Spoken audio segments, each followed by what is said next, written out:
Hello everyone, welcome back to my channel. आज हम एक ऐसे टॉपिक पर बात करने वाले हैं जो पिछले कुछ दिनों से सोशल मीडिया पे काफ़ी गर्म है। बात हो रही है अपकमिंग मूवी धमाल 4 की एक्ट्रेस अंजलि आनंद की।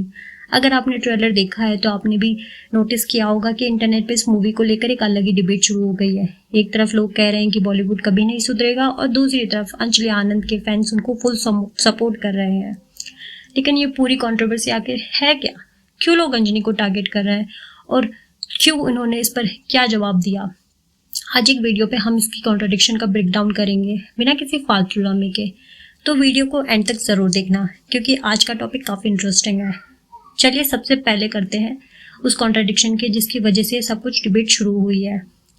अगर आप अंजलि को सोशल मीडिया पर फॉलो करते हैं या उनके इंटरव्यूज़ देखते हैं तो आपको पता होगा कि she is the power house of confidence. वो हमेशा अपने प्लेटफॉर्म का यूज़ बॉडी पॉजिटिविटी को प्रमोट करने के लिए किया करती है। उन्होंने हमेशा फेट शेमिंग के खिलाफ खुलकर आवाज़ उठाई है और लोगों को ये सिखाया है कि आपका बॉडी साइज आपको टैलेंट नहीं डिफाइन करता है। उनका स्क्रीन प्रेजेंस हमेशा का कमाल का रहा है। लेकिन जब धमाल 4 का ट्रेलर आता है तो ऑडियंस को एक बड़ा झटका लगता है। ट्रेलर में उनका कैरेक्टर वही पुराने घिसे पिटे 90s के बॉलीवुड ट्रूप्स पर चलता दिखाई दे रहा है। जैसे ही वो स्क्रीन पर आती है पीछे फनी और हैवी बैकग्राउंड म्यूजिक बचने लगता है। उनके वेट को लेकर पंच लाइन्स बनाई गई है और कॉमेडी का जो तरीका है वो थोड़ा आउटडेटेड और लेजी लगता है। तो नेचुरली व्यूअर्स ने सवाल उठाना शुरू कर दिया है। जब आप रियल लाइफ में इतना बड़ा स्टैंड लेते हैं, इतना हार्डकोर बॉडी पॉजिटिविटी को सपोर्ट करते हैं, तो स्क्रीन पर आकर वही सब क्यों एक्सेप्ट करते हो जिसका आप विरोध करते हो? लोगों को लगा कि ये तो डबल स्टैंडर्ड्स है। अब आते हैं इस कहानी के दूसरे पहलू पर जो एमेच्योर पर लोग समझ नहीं पाते। जब सोशल मीडिया पर उन्हें बहुत ज्यादा ट्रोल किया गया तो अंजलि ने खुद एक कमेंट सेक्शन में इसका बहुत ही ग्राउंडेड और रियलिस्टिक जवाब दिया। उन्होंने कोई फिल्म में बहाना नहीं बनाया बल्कि इंडस्ट्री की सच्ची कहानी बताई।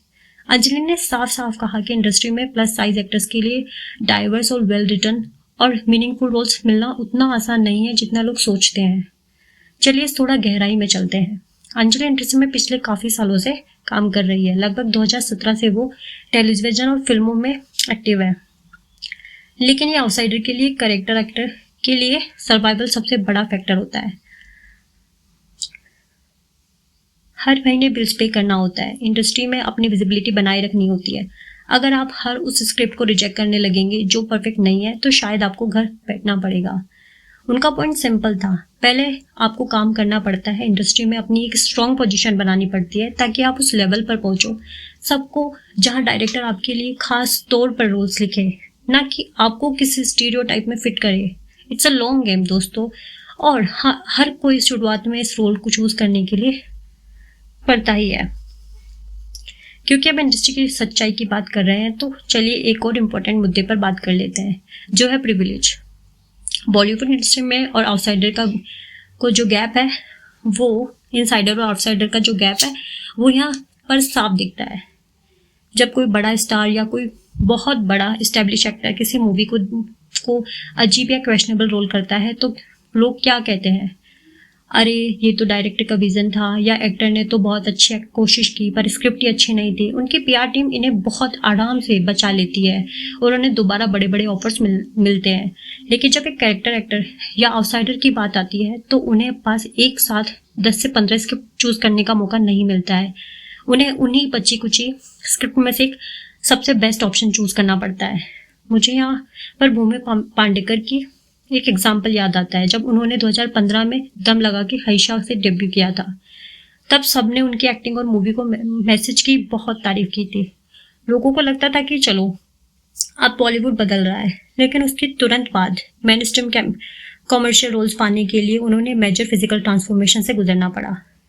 अब बॉडी ट्रांसफर करना किसी की अपनी पर्सनल चॉइस है और हमने उसका रिस्पेक्ट किया है, लेकिन इस एक तरह तो साफ होती है कि इंडस्ट्री के जो ब्यूटी स्टैंडर्ड्स एक्सपेक्टेशंस है वो आज भी कितनी रिजिड है। अंजलि कम से कम इस बात को छुपा तो नहीं रही है, उन्होंने ओपनली एक्सेप्ट किया है। इंडस्ट्री ऐसी ही है और उन्हें इसी में रहकर रास्ता बनाना होगा। मेरा सबसे बड़ा पॉइंट ये है कि गलती यहाँ पर एक्टर की नहीं है, असली प्रॉब्लम है हमारी कॉमेडी राइटिंग की। एक वक्त था जब बॉलीवुड में हेरा फेरी, दे दनादन दे या ढोल जैसी फिल्में बनती थी। उन फिल्मों में बहुत अच्छा जोक्स और सब कुछ अच्छा करा जाता था, डायलॉग्स इतने कमाल के होते थे कि लोग आज भी उनके मीम्स बनाते हैं। वहाँ किसी के बॉडी साइज और फिजिकल अपीयरेंस पर पूरे 2 घंटे की कॉमेडी नहीं टिकी होती थी। लेकिन आजकल ऐसा लगता है कि राइटर्स के पास फ्रेश आइडियाज खत्म हो गए हैं। किसी कैरेक्टर को फनी दिखाने के लिए उनके पास सिर्फ लेजी बॉडी शेमिंग या अजीब पंचिंग लाइंस बची है। हमें समझना होगा कि आज के ऑडियंस बहुत मैच्योर हो चुकी है। हम इंटरनेट पे ग्लोबल कंटेंट देखते हैं, हमें समझना आता है कि अच्छी कॉमेडी क्या होती है।